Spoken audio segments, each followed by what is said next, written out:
After playing the grieving husband, Chris Watts confesses to killing his family and dumping their bodies at an oil and gas work site outside of Frederick, Colorado. Buried and killed them, or the horror about their oil tank. He literally just put his 3 and 4-year-old daughters in oil tanks and strangled his wife and buried her in a shallow grave. Getting Bella and Celeste out of those tanks was much more of a challenge than anyone expected.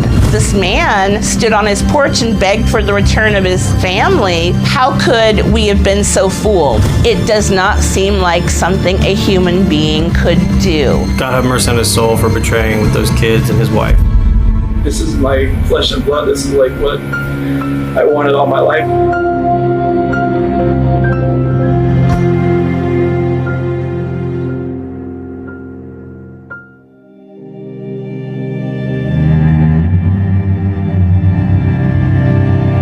So after we look at their bodies, we're gonna have a lot more questions. You know, you certainly did what you did, but I think you took a lot of steps to make it better today.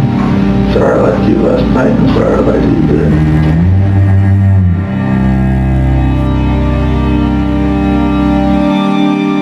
Chris Watts gave an initial confession to Tammy Lee and Agent Coder. He told them that he killed Shanann, but Shanann had murdered the girls. Christopher Watts had not admitted that he had taken his children's life. So what's gonna happen when their cause of death comes back to you?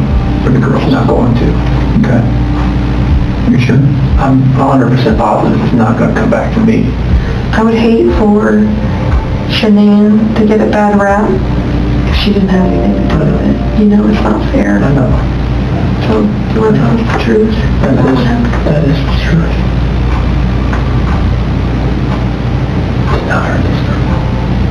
Chris knew that even if he did kill his wife in a fit of rage, he's going to go to jail for it.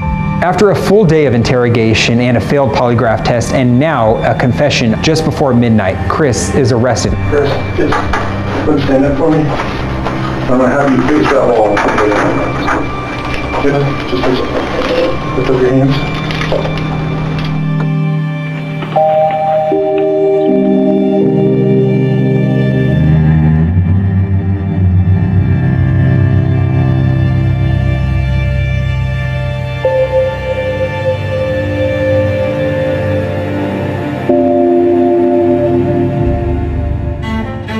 This afternoon, my office filed formal charges against Christopher Lee Watts. 3 counts of murder in the first degree after deliberation. 1 count naming Shanann Watts.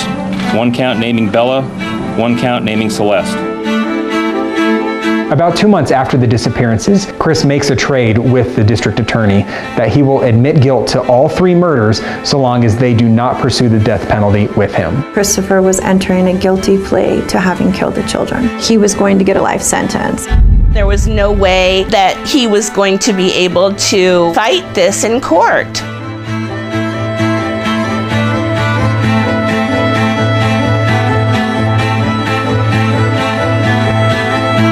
This case brought in so much attention that when it came to his sentencing, there was a line out the courtroom door of people wanting to see him sentenced.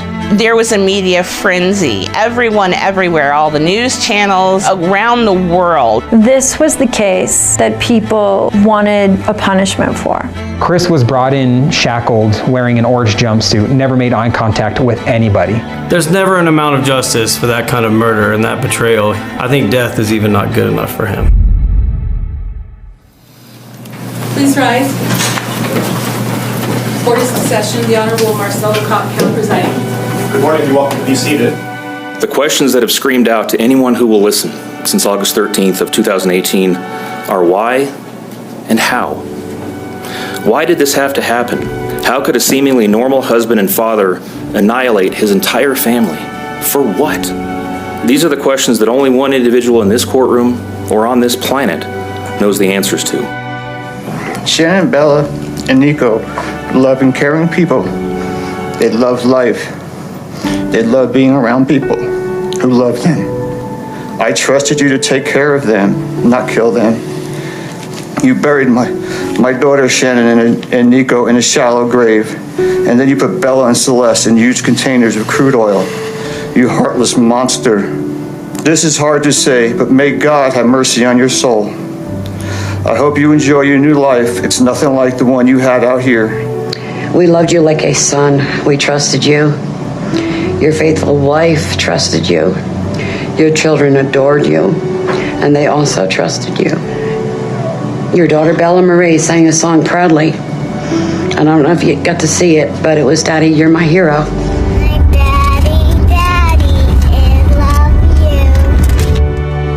I have no idea who gave you the right to take their lives. The entire time, Chris just hung his head and looked straight down. These kids who looked up to you and expected you to be their daddy, like, that's the ultimate betrayal of trust. You know, the Watts family spoke, and of course they're devastated as much as the Ruseks are. It was their intention to introduce themselves as grandparents who had suffered an extraordinary loss, and that they were in as much a shock as anyone, and maybe more so. Our families have been irreparably broken by the needless deaths of Shanann, Bella, Cece, and Nico. This is something we will never get over. We will always mourn the loss of our family, and in that, we are united in our grief. Now to my son, Christopher. I have known you since the day you were born into this world. I have watched you grow from a quiet and sweet, curious child who Bella reminded me so much of, to a young man who worked hard in sports and later mechanics to achieve your goals. You are a good friend, brother, father, and son. We have loved you from the beginning, and we still love you now. Your father and sister and I are struggling to understand why, but we will remain faithful as your family. We love you, and we forgive you, son. The room was not what I had experienced in a courtroom before. It was one of just sadness. Two families who have been absolutely destroyed by the actions of this man. Everyone was grieving in that room. Good morning, Your Honor. Mr. Watts has asked us to share this morning that he is devastated by all of this. And although he understands that words are hollow at this point, he is sincerely sorry for all of this. Thank you. I've been a judicial officer now for starting my 17th year, and I could objectively say that this is perhaps the most inhumane and vicious crime that I have handled out of the thousands of cases that I have seen. Before a judge, Chris Watts pleads guilty to the murder of Bella, Shanann, and Celeste, and also an unlawful termination of a pregnancy, that being his first son, Nico. Deputies, I would respectfully ask that you take this defendant into custody and have him serve the rest of his life in the Department of Corrections. After Christopher Watts was sentenced, there was closure. There was a sense of relief and sadness and disbelief that it could happen in such a small town. I don't know if anyone felt that justice had been served. I don't have grace for him. That's one of the worst betrayals a human can do, is the betrayal of a father to a daughter. So no, I don't selfishly think that he got justice, but I'm grateful that I'm not the judge.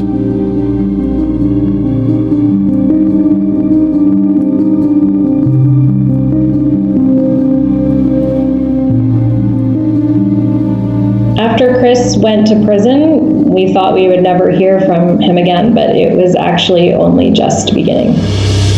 Convicted killer Chris Watts tells all from his prison cell. The details are shocking. He never officially confessed to killing his children, and it haunted the investigators. His final confession, it is so horrific. I woke up that morning, it was going to happen, and I had no control of it. Shanann is clearly not to be blamed for this. The man who he portrayed himself to be did not exist.